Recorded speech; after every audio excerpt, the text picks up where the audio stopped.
اعوذ باللہ من الشیطان الرجیم بسم اللہ الرحمن الرحیم مثلهم کمثل الذی استوقد نارا فلما اضاءت ما حوله ذهب الله بنورهم وتركهم في ظلمات لا يبصرون صم بکم عمی فهم لا یرجعون۔ تو اس دو آیات میں اللہ تعالیٰ نے ارشاد فرمایا، پہلی جو آیت ہے آیت نمبر 17 کہ مثلہم ان کی مثال، کا مثل کا کی طرح، مثل مثال الذی اس کی جو استوقدہ روشن کی، نارا آگ، تو ان کی مثال اس شخص کی طرح ہے جس نے آگ روشن کی، فلما فاپس لما جب اضاءت روشن ہو گیا، ما حولہ اس کا ماحول یعنی ارد گرد، تو ذہب اللہ اللہ لے گیا، ذہب لے گیا اللہ بنورہم ان کے نور کو، ہم ان کے نور روشنی، وَتَرَكَهُمْ ترکا چھوڑ دیا ہم ان کو، فی میں ظلمات ظلمت کی جمع اندھیروں میں اندھیریوں میں، لا یبصرون لا نہیں یبصرون وہ دیکھتے۔ تو پہلے اس آیت کا ترجمہ کر لیتے ہیں، مختصر تفسیر۔ تو اس میں جو تبیان القرآن تفسیر ہے اس میں علامہ غلام رسول سعیدی صاحب وہ لکھتے ہیں کہ یہاں پر علامہ ابن جریر طبری رحمۃ اللہ علیہ اپنی تفسیر طبری میں اور جامع البیان میں وہ لکھتے ہیں کہ قتادہ نے بیان کیا ہے کہ جب منافق لا الہ الا اللہ کہتا ہے تو اس کے لیے دنیا میں روشنی ہو جاتی ہے اور وہ مسلمانوں سے اپنی جان مال کو محفوظ کرتا ہے، زکوٰۃ صدقات اور مال غنیمت کے فوائد حاصل کرتا ہے، اور مسلمانوں میں نکاح بھی کرتا ہے اور ان کا وارث بھی ہوتا ہے، اور جب اس کو موت آتی ہے تو اسلام کے تمام جو ثمرات ہوتے ہیں اور فوائد ہوتے ہیں وہ ختم ہو جاتے ہیں، کیونکہ وجہ یہ ہے کہ وہ دل سے مسلمان نہیں ہوتا۔ اسی کو علامہ اقبال رحمۃ اللہ علیہ نے یوں کہا تھا، خرد نے کہہ بھی دیا لا الہ تو کیا حاصل، دل و نگاہ مسلمان نہیں تو کچھ بھی نہیں۔ اسی طرح یہ جو اللہ تعالیٰ نے ارشاد فرمایا وَتَرَكُمْ فِي ظُلُمَاتٍ، اور ان کو ظلمات یعنی اندھیروں میں چھوڑ دیا۔ تو ظلمت اس چیز کو کہتے ہیں جو دیکھنے سے منع کرتی ہے، اور جو کافر لوگ ہیں وہ بہت سے ظلمات کا شکار تھے، جیسے ایک ظلمت یوم قیامت بھی ہے، جس دن مومنوں کا نور ان کے آگے اور ان کے دائیں جانب چمک رہا ہوگا، اس سے ان کی پہچان ہو جائے گی یہ مومن ہے، جبکہ منافقوں کے سامنے اندھیرا ہوگا، اور اس سے مراد گمراہی کی ظلمت ہے۔ دوسرا کہ ان پر اللہ تعالیٰ کی ناراضی کی ظلمت بھی ہوگی، اور تیسرا یہ ہے کہ دائمی عذاب کی ظلمت بھی ہوگی، یہ ہمیشہ ان کو سزا ملتی رہے گی۔ تو اس آیت میں اللہ تعالیٰ نے ان لوگوں کی مثال بیان کی ہے جن کو اللہ تعالیٰ نے ایک طرح کی ہدایت مہیا کی تھی، لیکن انہوں نے اس کو ضائع کر دیا اور جنت بھی حاصل نہیں کر سکے۔ لہذا اس آیت کے عموم میں یہ منافق بھی داخل ہیں جنہوں نے کلمہ تو پڑھا لیکن کفر کو مخفی رکھنے کی وجہ سے اور اپنے شیطانوں کی موافقت کرنے کی وجہ سے اس کو ضائع کر بیٹھے۔ اور پھر اس آیت کے عموم میں وہ لوگ بھی داخل ہیں جو ایمان لانے کے بعد پھر مرتد بھی ہو گئے۔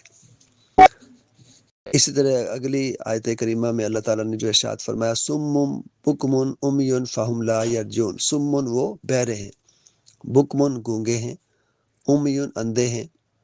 فہم پس وہ لا یرجعون وہ نہیں لوٹیں گے، لا نہیں یرجعون وہ لوٹیں گے، رجوع کریں گے، یعنی ہدایت کی طرف وہ رجوع نہیں کریں گے۔ تو اس آیت مقدسہ میں مراد یہ ہے کہ حق کو وہ سننے سے بے بہرا ہیں، حق بولنے سے گونگے ہیں، اور حق کو دیکھنے سے وہ اندھے ہیں، اس لیے کہ اللہ تعالیٰ نے کان ان کو اس لیے دیے ہیں کہ وہ حق کو سنتے۔ سو جس نے حق کو نہیں سنا وہ کان رکھتا بھی ہو، اس کے باوجود اللہ کے نزدیک وہ بہرا ہے۔ زبان اللہ تعالیٰ نے ان کو اس لیے دی تھی کہ کلمہ حق بولتے،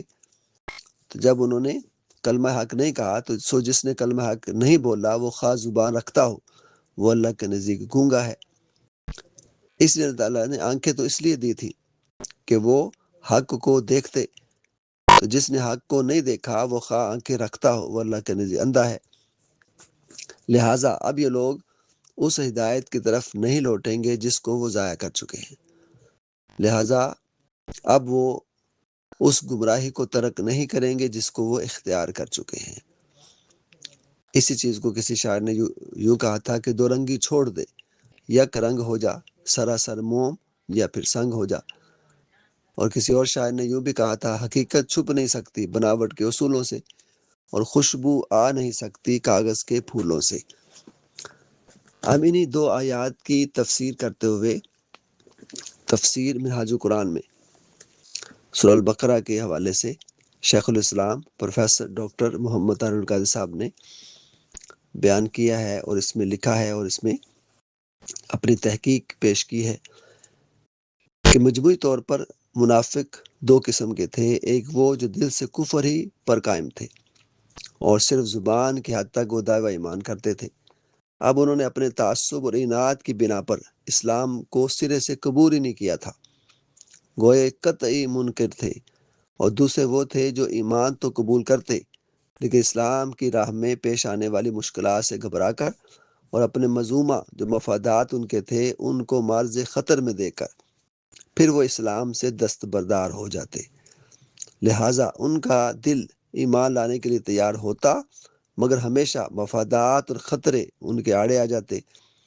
گویا یہ تذبذب اور شک کی کیفیت میں مبتلا تھے۔ تو اس آیت میں پہلے گروہ کی تمثیل بیان کی گئی ہے اور دوسرے گروہ کی تمثیل آگے آیت نمبر 19 میں آ رہی ہے۔ تو اس تمثیل کا مطلب یہ ہے کہ کسی اللہ کے بندے نے حق کی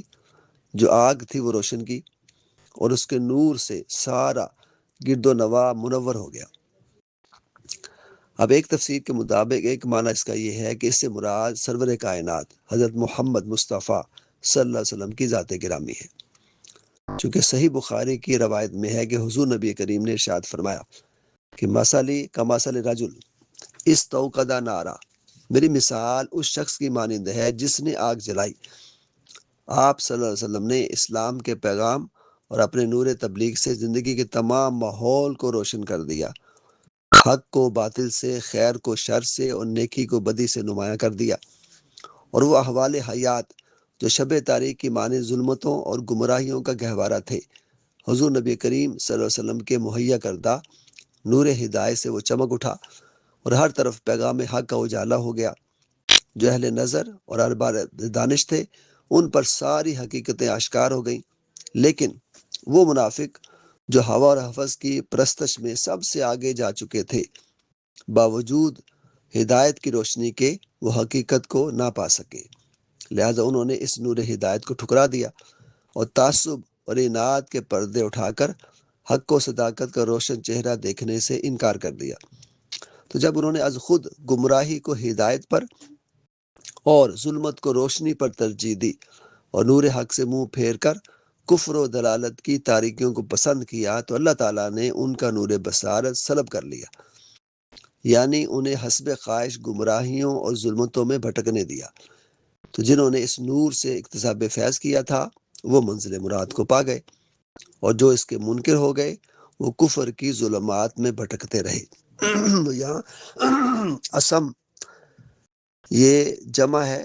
سمن کی، بکمن تو یہ ابکم کی جمع ہے، اس امیون آما کی جمع ہے، تو تینوں الفاظ جمع ہیں،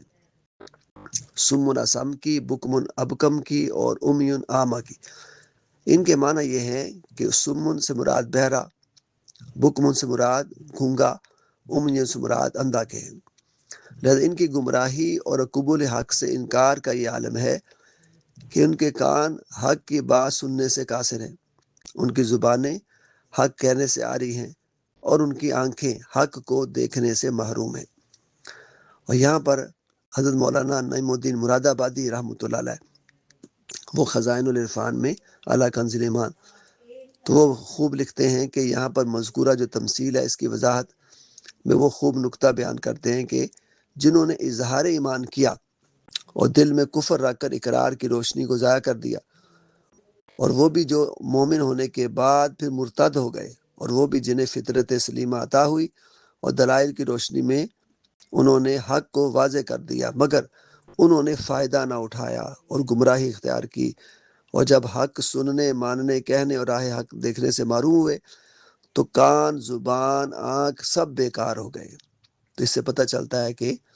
یہ منافقت بہت بڑی بیماری ہے، اس سے بچنا چاہیے، اور جو اللہ تعالیٰ نے یہ نعمتیں دی ہیں تو ان کو ایمان کے لیے، اسلام کے لیے ہمیں یوٹیلائز کرنا چاہیے۔ اللہ تعالیٰ ہمیں منافقت سے بچنے کی توفیق عطا فرمائے اور ایمان اور اسلام پر استقامت عطا فرمائے۔